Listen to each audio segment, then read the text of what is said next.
Hotel में ना एक बाबा जी बर्तन मांजते थे, बूढ़े आदमी थे, 70 साल के करीब उम्र थी। उनका एक बेटा था, एक बहू थी, एक पोता था, लेकिन वो बेचारे बेटा बीमार रहता था तो लिहाजा वो खुद मजदूरी करते। कहती है एक दिन वो बाबा जी मेरे पास आए, कहने लगे मेम साहबा 2-4 दिन की छुट्टी चाहिए। तो मैंने कहा खैरियत है? कहने लगे मैडम मेरा बेटा फौत हो गया। बेटा, आपको पता है बाप का जनाजा पढ़ना आसान है, बेटे का जनाजा उठाना बड़ा मुश्किल काम। कहती है मैं कुछ लिख रही थी, मेरे हाथ से कलम गिर गया, मैंने खुद गाड़ी भेजी, बाबा जी गांव चले गए जहां वो रहते थे। कहती 2-3 दिन के बाद मैं और मेरा शौहर गए तो रास्ते में हम बातें कर रहे थे कि क्या ताज़ियत करेंगे।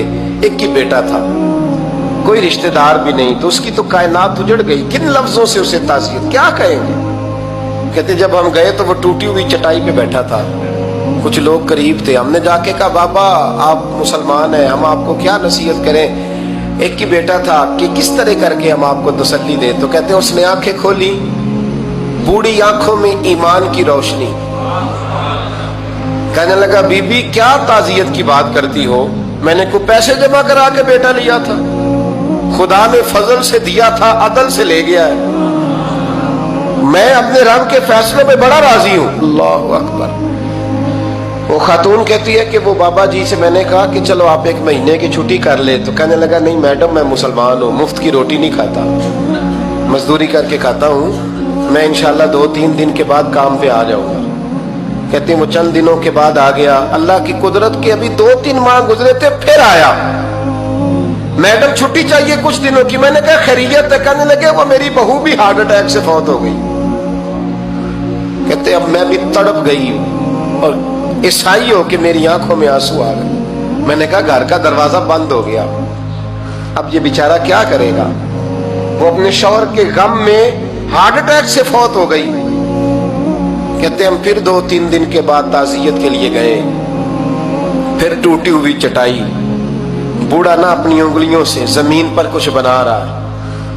कहते करीब गई और मैंने जाके कहा बाबा अब तो तसल्ली आपने खुद ही करनी है, जो निजाम था वो तो हो गया। तो कहते हैं फिर उसने आंखें खोली, आसमान की तरफ देखा तो कहने लगा बेटी कोई परेशानी नहीं, मेरा बेटा बगैर शादी के भी तो फौत हो ही सकता था ना, बस मेरे मालिक ने जब चाहा जैसे चाह हुआ, मैं इंशाल्लाह 2-4 दिन के बाद काम पे आऊंगा। ये मेरा 3-4-5 साल का पोता है, अभी स्कूल दाखिल हुआ है, मैं साथ ले आऊंगा, वहां मेरे साथ ऊपर क्वार्टर में जहां मैं रहता हूं ये भी रहेगा।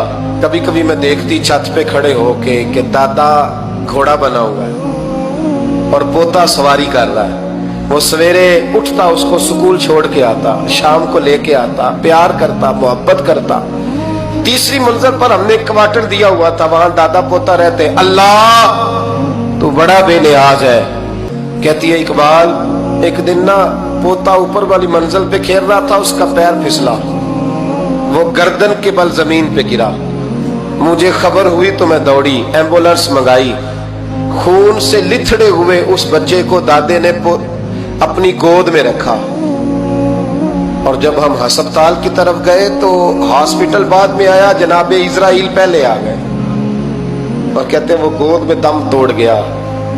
फिर दादे ने उसे अपने हाथों से गुसल दिया, फिर उसने अपने बूढ़े हाथों से कब्र खोदी और फिर मिट्टी डाल के कहने लगा इन्ना लिल्लाहि व इन्ना इलैहि राजिऊन। जे सोना ही मेरे दुख विच राजी, जे सोना ही मेरे दुख विच राजी। फिर सुख नु चुल्ले डावा।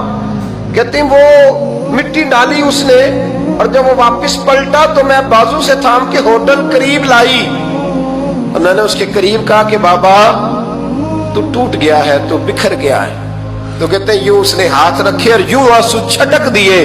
कहने लगा मैडम क्यों क्यों, मेरे अंदर कोई अकीदा नहीं, मैं कोई लवारस हूं, मेरा कोई रब नहीं, मैं क्यों परेशान रहूंगा, मैं तो पका हुआ फल हूं, थोड़े दिन गुजरेंगे कब्र में जाऊंगा और जब जन्नत में जाऊंगा तो अल्लाह मेरी बेटे से भी मुलाकात कराएगा, मेरे पोते से भी मुलाकात कराएगा, मेरा रब सारी मुलाकातें करा देगा, मैं अपने अल्लाह की रजा में बड़ा राजी हूं। वो खातून कहती है मेरा और मेरे शौहर का कलेजा फटने लगा। मैंने कहा बाबा ये जज्बा कहां से मिलता है, ये सुकून कहां से आता है। یہ کیفیت کیسے ملتی ہے؟ مجھے کہنے لگا تو نے لینی ہے؟ میں نے کہا تو کہنے لگا تو بھی گنبد خضرا والے نبی کا کلمہ پڑھ جا، اللہ تجھے سکون عطا کرے۔